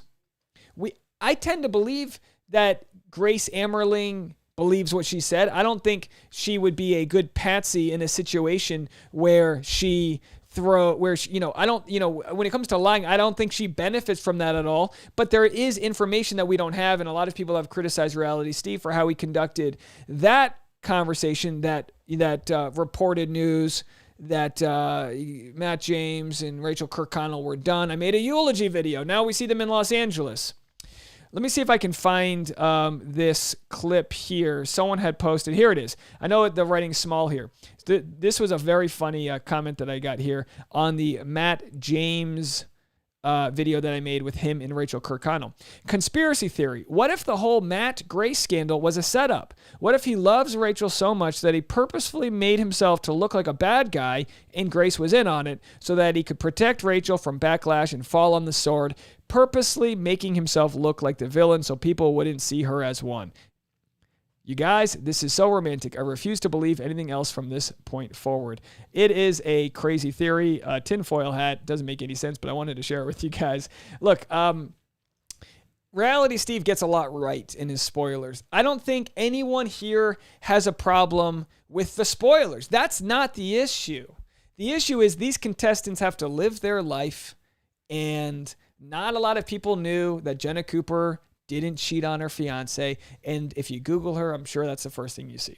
Not a lot of people, like if he's sculpting opinions about people, and there's a lot of sheep, not just in our country, but in general, not everyone's a free thinker and thinking for themselves. I will say, if we could do some sort of IQ test of you guys in the chat room, I do think you guys are very smart people. I do think the cream has risen to the top here, the non-dairy cream, as it were. I think I like to think that we are trying our best to promote media literacy. Now, someone in the comment section said, let me get off this Weird Al Yankovic, by the way, is if this guy doesn't belong in the Hall of Fame, can we get Weird Al Yankovic in the Rock and Roll Hall of Fame for once and for all? So anyway, my point, this is not Weird Al Yankovic. This is, weird reality Steve-ovich. So the idea, the solutions to the problem are simple.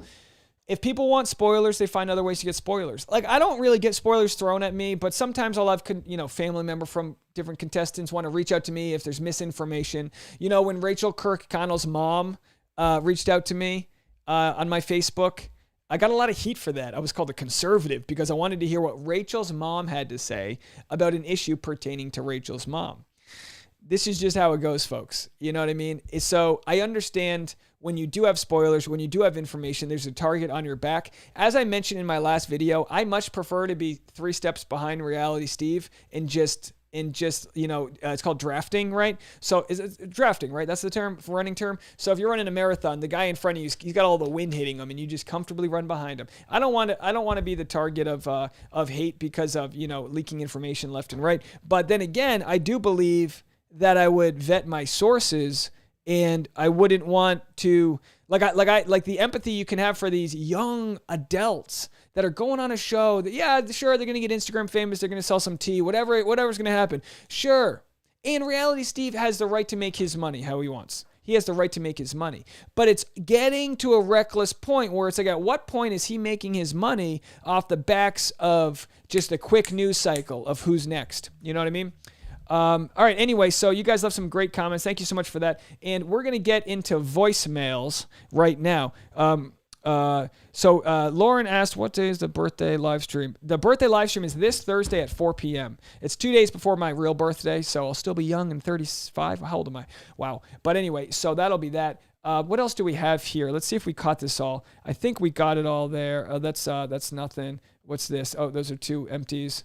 And that's the angel number. So yeah, we're back. Let's go back to the full page here. I'm going to play your voicemails. If you're in the chat room still and I haven't gotten to your voicemail, leave me your area code right now and I will play your voicemail. I just don't know how many we have here and I want to make sure we get to it all. So let me make sure. And tomorrow, unless there's any technical difficulties, I will replay the Reality Steve and the Claire Crowley bits. So if you see those in the morning, that's a replay from the live stream. Not everybody can hit the live stream. Sometimes they go long, so I try to divide the content up into smaller bite-sized pieces when I can. So let's go to voicemails, see what you guys have to say. Let's see if we can start it off with Oz here. I'm always looking for the sheriff. Let's go to the sheriff's voicemail, and we'll get the party started here. We'll play voicemails, and then we'll get out of here. Here's the sheriff, Oz. Oh. I just want to say that I think Katie's promo looks really cool. I think they'll do a lot of things in the hills of Albuquerque, New Mexico. And Tayshia and my fellow Vancouverite, Caitlin, will do such an amazing job. I think they'll be back permanently. I don't think Chris will ever be back, and that'll be a welcome sight, at least for me. Okay, thanks, everyone, and see you in the chat. Okay, bye. Take care. Thank you, Oz. Yeah, good point. They're going to crush it, because hosting's not a hard job. It's really not. I imagine they're going to crush it. The question will be, how will they be branded? How will Caitlin Bristow and Tayshia Adams be branded on the show? Will they be named co-hosts, or are they like mentors? If they go with a mentor card, we know they're bringing Chris Harrison back. I think they can bring Chris Harrison back. He can introduce them. And here's what I think.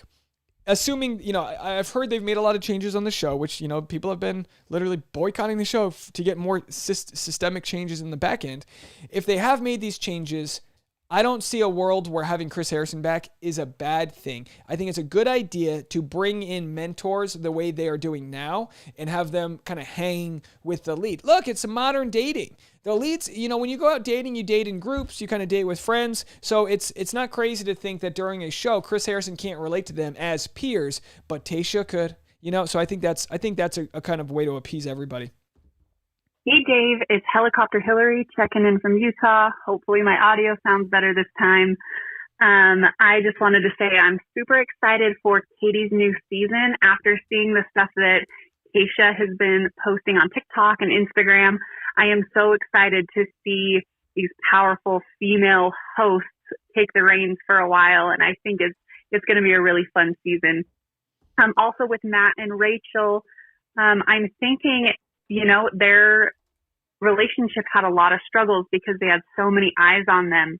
And so, if they're willing to give it another go, I think that's awesome for them. And I'm kind of excited to see where that heads. So, Yeah, thanks so much. Thanks for all you do. Thanks for all the content and making our day every day.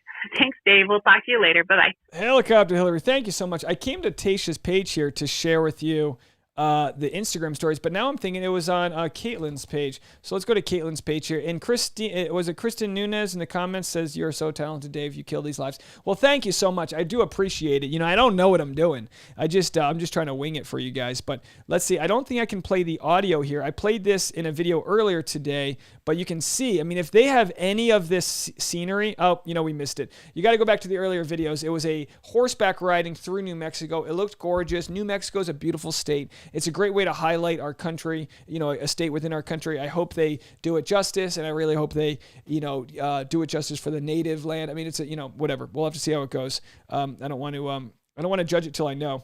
All right, Terry, you're up. Let's hear from you. Hey, Dave, it's Sarai. Sarai. I'm sorry. I said Terry because it says it texts me who's calling. This is Sarai, not Terry. Hey, Sarai, how are you? Hey, Dave, it's Sarai. Just want to congratulate you on the 30,000 subscribers. How awesome is that? Only 6,000 more to go till your birthday. Maybe it can happen. Hit the subscribe button, please. Also, it's not a dating update, but on that side we're good. We're still texting, yes. And we're still text flirting, so I'm keeping my options open. Be careful. But on a side note, I've hit a huge or went past a huge size goal in my weight loss journey. About 2 years ago, I was a size 12, 14, and I am now a size freaking 4. I don't know how that happened. What should I do? I just work out a lot and I eat well and I'm a vegetarian. But yeah, how awesome is that? I just, on a whim, I bought a size 4 jeans at Old Navy, the only jeans I'll ever buy, and tried them on when I got home at my catfin job, and they freaking fit. I couldn't believe it. Anyway, I know this is longer than a minute, but I just had to share that awesome news. And happy almost birthday. All right, see you in the chat. Bye. Sarai with a weight loss update. And if that's not the most American thing we can cheer for, I don't know what is. Congratulations. Size 12 to 14 to a size 4 Old Navy. Congratulations. That's beyond a feat. And as far as who you are, knowing you can accomplish things like that, we're happy for you. Congratulations. You hear that, Tasha? Sarai went from a size 12, 14 to a size 4 this year. Yeah. Very good. A vegan. Boy, those vegans, I tell you what.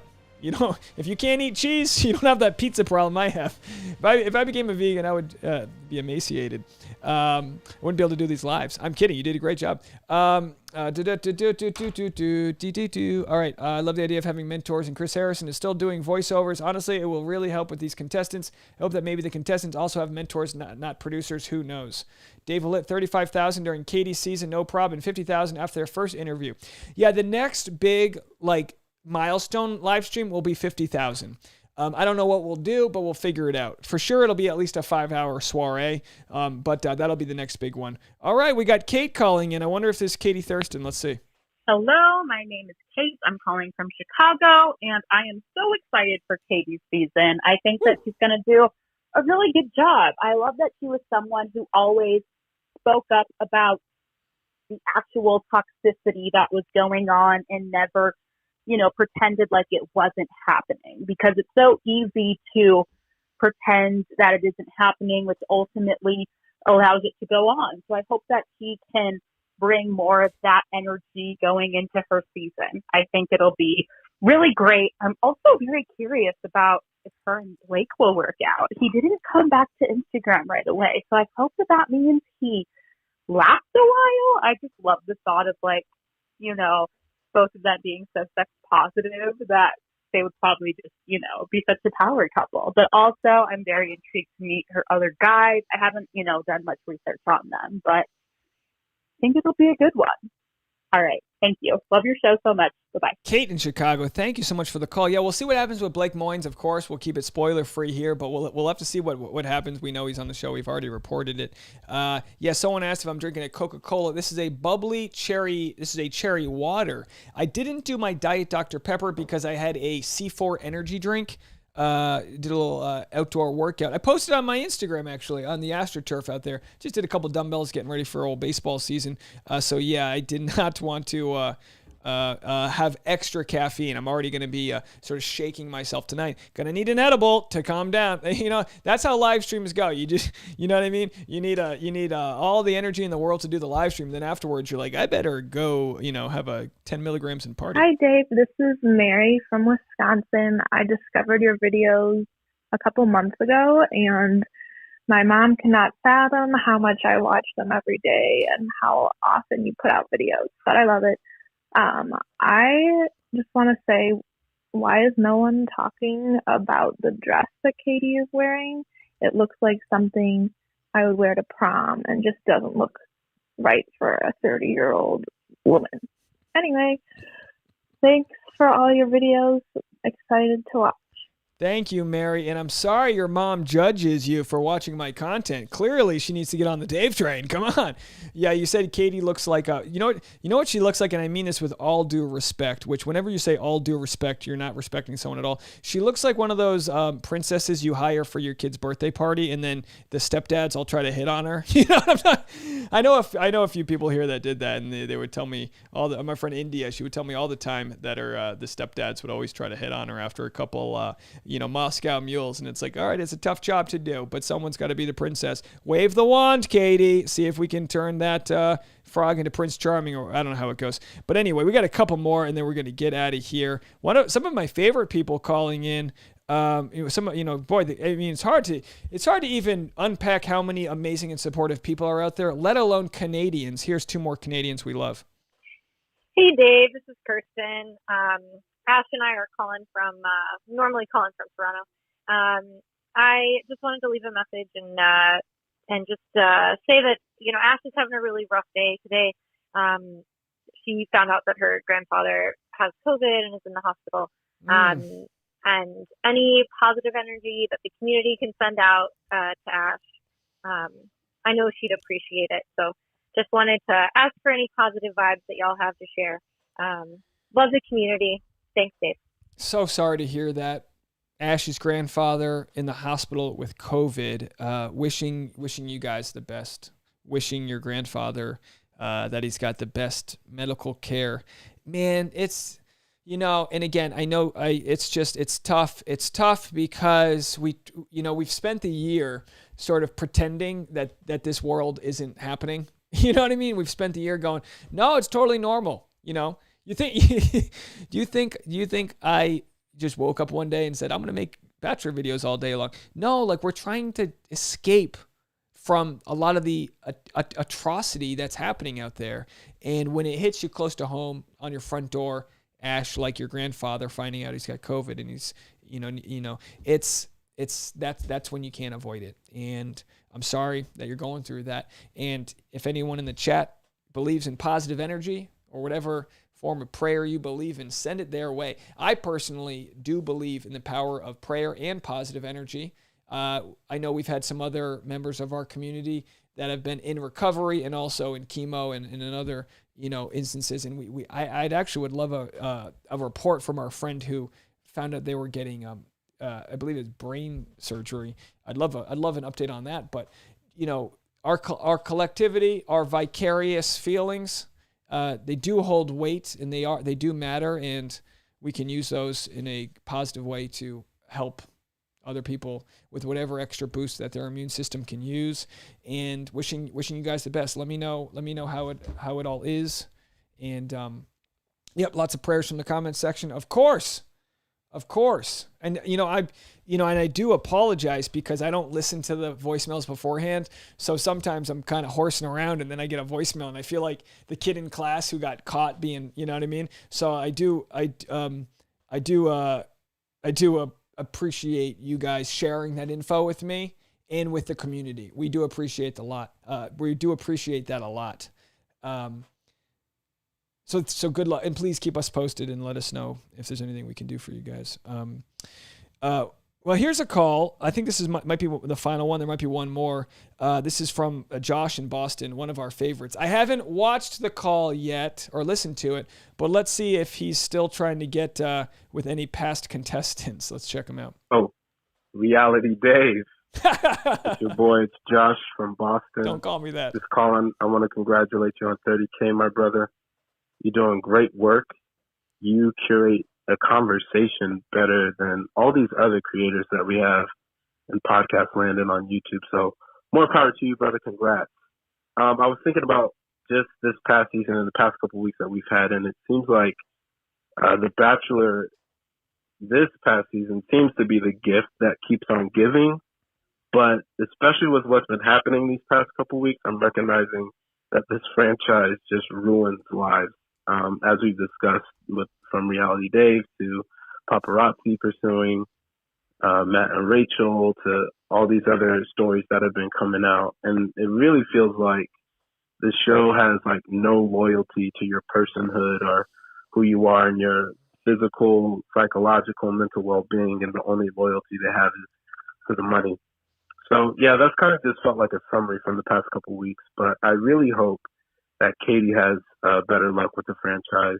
So hopefully there won't be no negative fallout to add to the negativity that's been swirling these past couple of months. The only good thing I guess I could say from this past season is, you guessed it, Piper James. Piper, hit me up. We're shooting our shot 2021.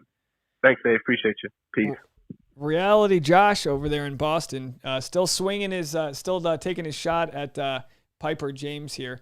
We did have a comment. Thank you so much for the call. I appreciate it. Yeah, there needs to be some chromatic justice that is done. I wouldn't mind the show taking a big leap and trying to just share those positive stories. Take all that time away from the Queen Victorias and bring it into the Maggies.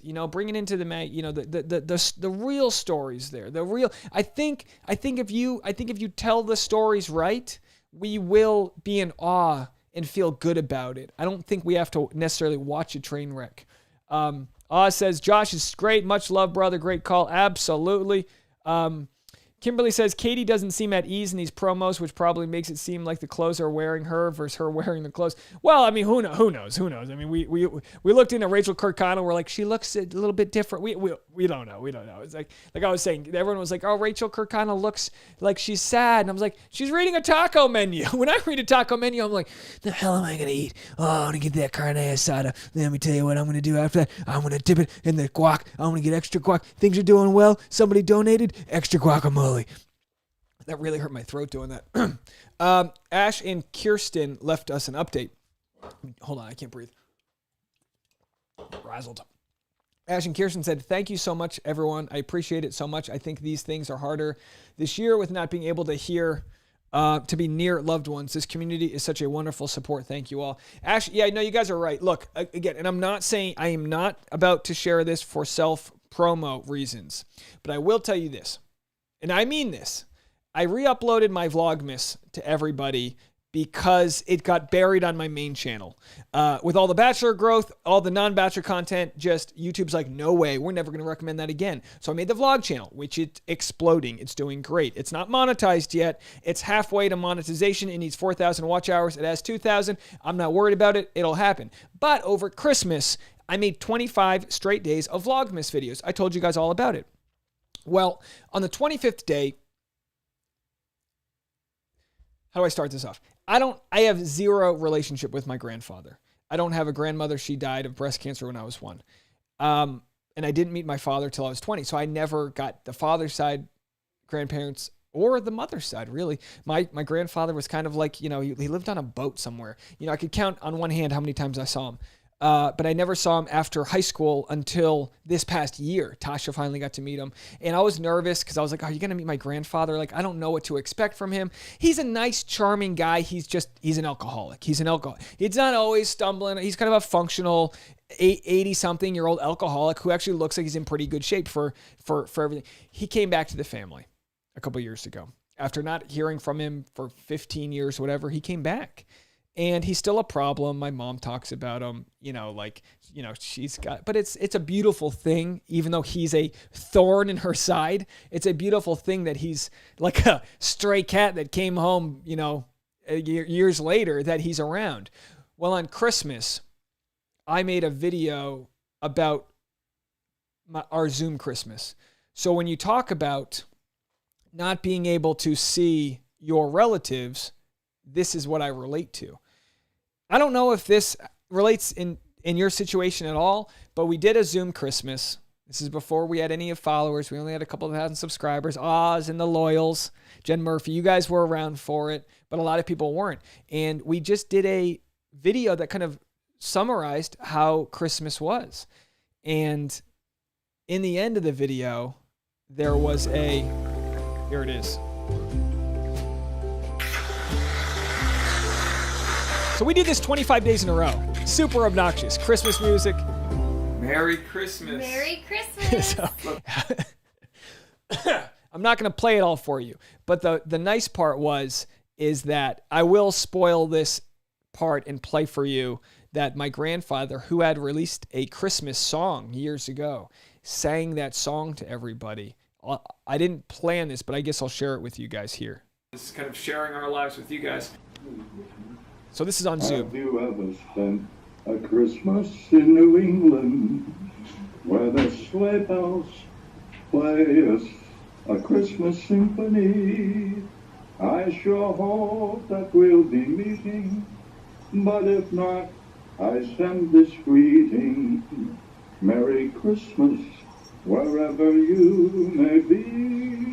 Merry Christmas, wherever you may be. Now, it does feel a little sad that So you guys can go check that out.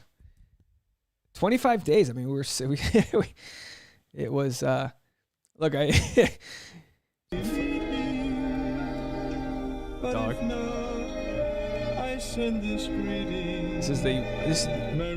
This is the so I forgot about this part. This was the actual, I got a hold of the actual recording of him releasing this song in the 60s or whenever it was released. So here's Boone in Christmas lights. He hates us. Yeah, we gave him a lot of treats. We gave him a lot of bacon for this, and with my grandfather Skip Clark playing, singing his song in the background. But if not, I send this greeting. Merry Christmas, wherever you may be. Merry Christmas, wherever you may be.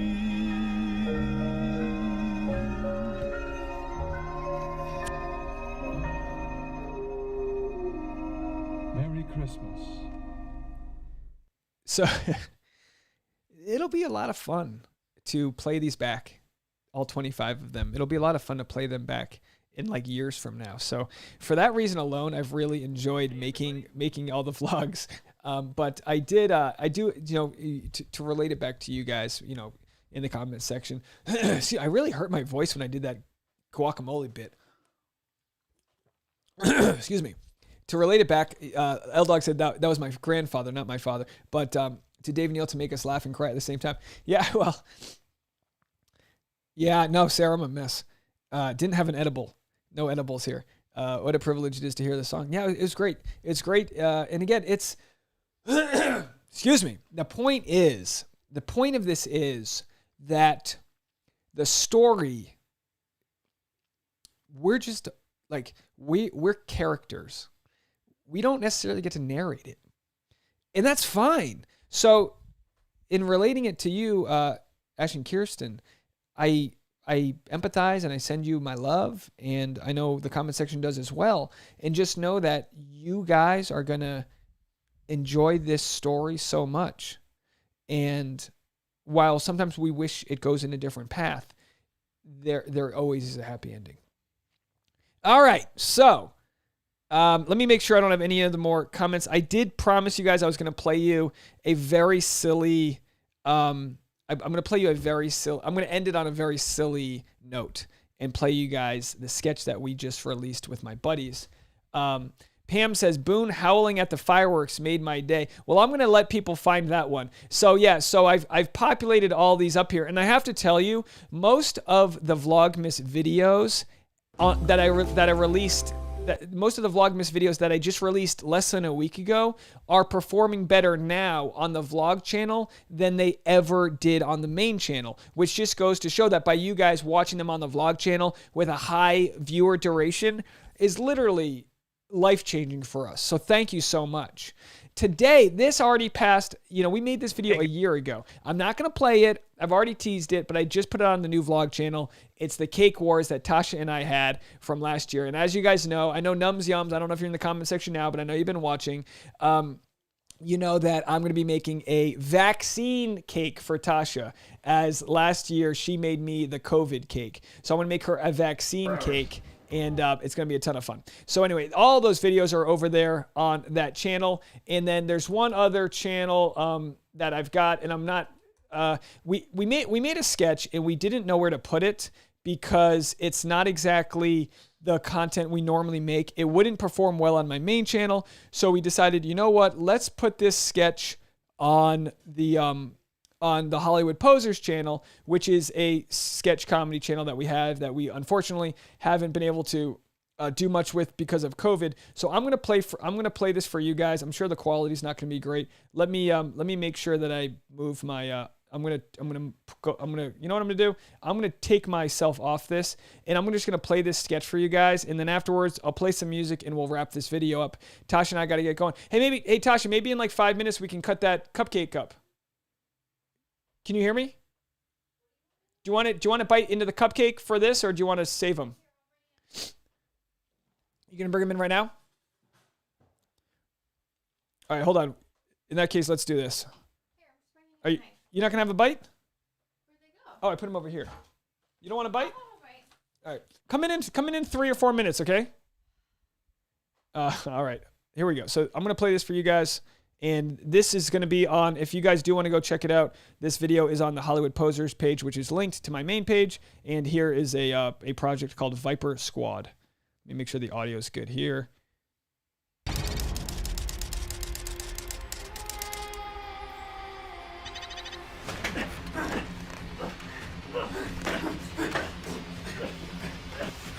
You'll never get the intel, Volkov. Vipers won. Ugh. Vipers all. Viper agents. So arrogant, my God. Yeah, you're gonna be thinking, my God, when the rest of the squadron shows up. Your battalion of imbeciles cannot save you from my truth serum. Yeah, we'll see about that. Soon I will have all secret access codes for Viper warheads. Igor, the serum. Yes, Volkov. Snyder seems like a good test subject. Back up, you jackals! It's me you want! Dennis, no! I got you again. I owe you for saving my ass in Panama.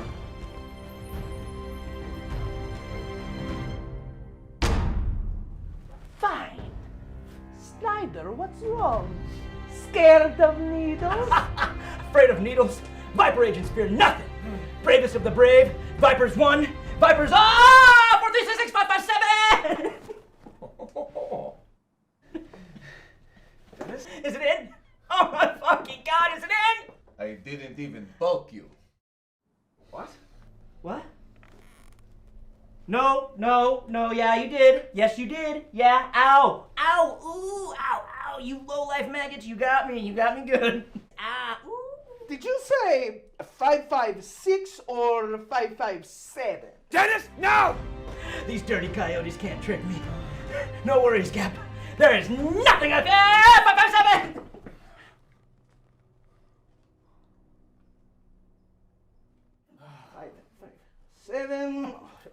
So quick to give away info without even being injected. I wonder what he will give when we do.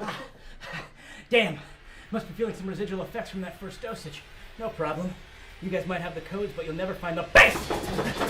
Oh, yeah! We're on the run now, Cap! Definitely still feeling some of that first injection.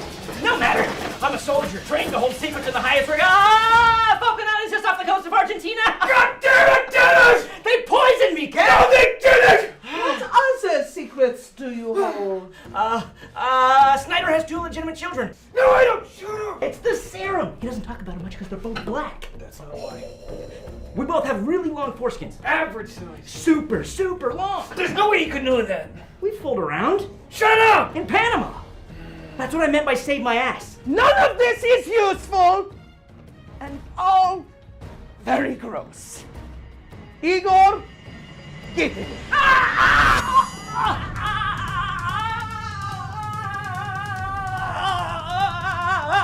I'm afraid of needles.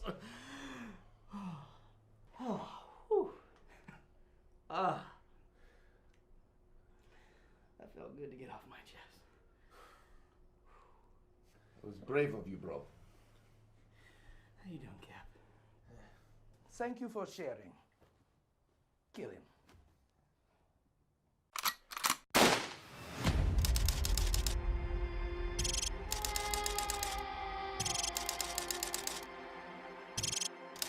All right, folks, there you have it. That's the live stream. I hope you enjoyed. Go follow my friends. They're really funny people. We were thinking maybe of making a prequel to that one, going back to the Falkland Islands. But I feel like even though our characters might have... hold on. I feel like even though our characters might have passed away in that sketch, you know, maybe they could live on. Maybe they die every sketch or something. I don't know. We'll have to see how it goes. Tasha, you ready? Tasha's going to come in here, and we are going to... cut this 30,000 subscriber cake, and then we will wrap it up. So thank you guys so much for that. We got room for you, Tasha, and I got this one because it looks like the easiest to do. But do you want, we got, I don't know. Listen to it with me. So, jam into the music.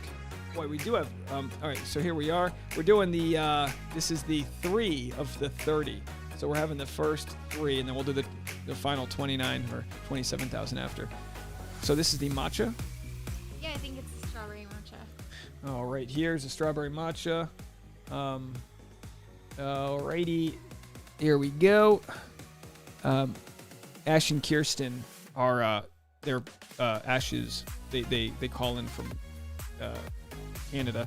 Her grandfather got COVID, so we're sending out our thoughts and prayers to them. Wow, look at this. There you go. Thank So you. tell us what we're tasting here.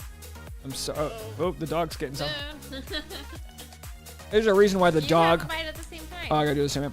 Oh, I don't want Here he to comes. bite the dog. There's a reason why he always sits beneath me for moments like this when he gets one crumb. Ready? Yeah. One. Cheers to 30,000, and this is to everyone out there. This is seriously. I call you guys. This is the Fenway Park level, which is the stadium the Red Sox play in, which fits 34,000. So if we were all at Fenway Park, we would be doing the wave right now, having a party. So cheers to you guys. Cheers to you, my babe. Cheers.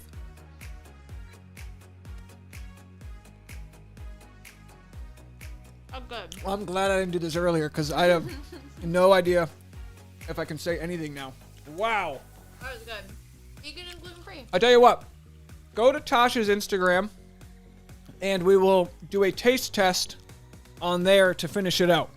Of the rest of them? Yeah, and people are asking about your Poshmark, Tasha. Do you know your Poshmark? Do you have the link on your Instagram? I think you need to get a link. You need to get a link tree on your Instagram. So, so it's on there. Yeah. Oh, look at that! Look at oh, whoops! Sorry guys, hold on. This is way blown out. Hold on. All right, so Tasha has a swipe up to her Poshmark on here, but in the main, hold on, I know I lost you guys on the video. There I am. So if anyone wants to go check it out, Tasha and myself, this is Tasha's Instagram at Tasha Courtney, and I am at DNeals. Oh, that's the wrong one. And you can go over there where we will do a little post-stream taste testing as we finish this night off. But I do want to thank you guys again from the bottom of my heart. It does mean so much to me how thoughtful you all are. It doesn't go unnoticed. It is in my wheelhouse of a love language. I appreciate you guys so much. This has been a match made in heaven for me, and for all the nice donations too. I appreciate you guys so much. Oh my gosh, I'm so sorry. I couldn't do this without the sheriff himself. And guys, I do tell you, please send him a donation. Make him feel loved. Oz is there whenever we have any issues in the comment section, and trolls can really derail the good love, so he's in there to kick them out. So if anyone's out there and can throw a donation his way, it goes a long way. So anyway, thank you so much, Barbara, everyone else, Nicole, everyone else in the comment section. I appreciate y'all so much, and that's going to be it from me. I'll stick around for a second if there's any last-minute questions or comments to say, but we'll see you guys on Thursday, and of course, we got a lot of content coming out this week. I expect it to be a very dramatic week.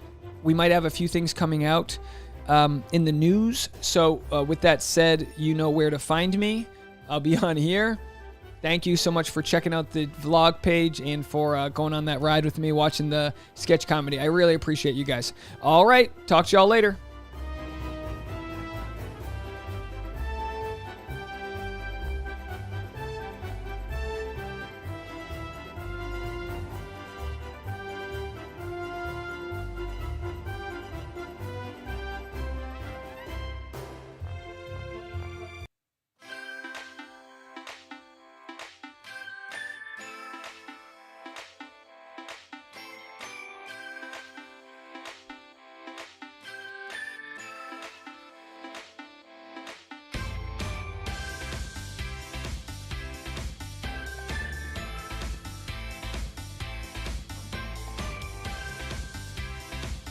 Cupcake is so good.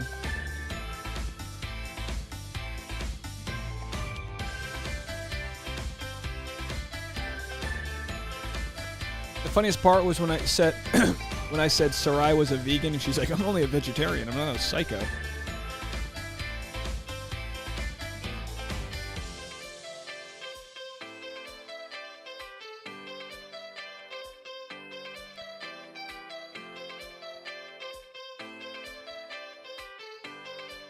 Carly wants to know how we're celebrating for my birthday. I'll make a post on my Instagram, but I want everyone to call in and leave a relatively short voicemail telling me how we met, but make it up. Make up a story about how you and I met. And then I guess, maybe we'll do cupcakes or something. Everyone bring your own dessert. BYO dessert. Thank you, Oz. I will send you this cupcake telepathically right now. Tacos and margaritas. That's a good idea.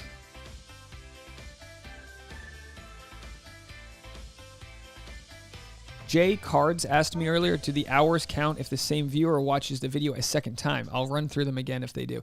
I don't believe so. I think it's by IP address. And don't worry about it. I'm pretty sure the next couple of videos are going to get some traction. And I think we'll get to 4K in the next month or so. 4,000 watch hours and 1,000 subscribers is the benchmark. But like I said, we already crushed the 1,000 subscribers. But I don't really care too much about monetizing it quickly. I just want organic growth over there, which is happening. So I appreciate you guys for that.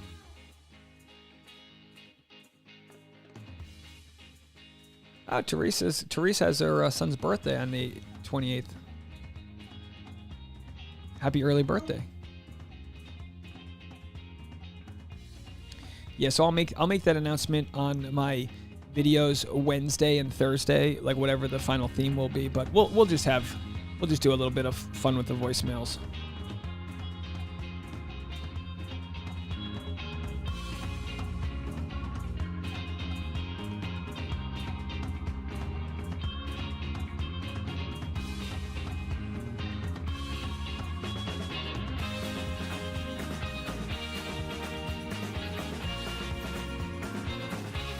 Spring says you subscribe to Tasha, but it won't let you comment. It might on Instagram. She might have to approve you. We'll figure it out.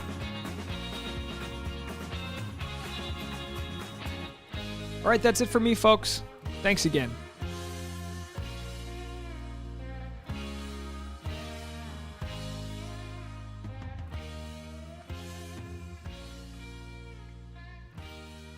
Meet cutes. I didn't even know that was a term. Dave, meet cutes. Yeah, if you want to go so far as to Photoshop my face onto some Friend photo of yours? Be my guest. Creep me out.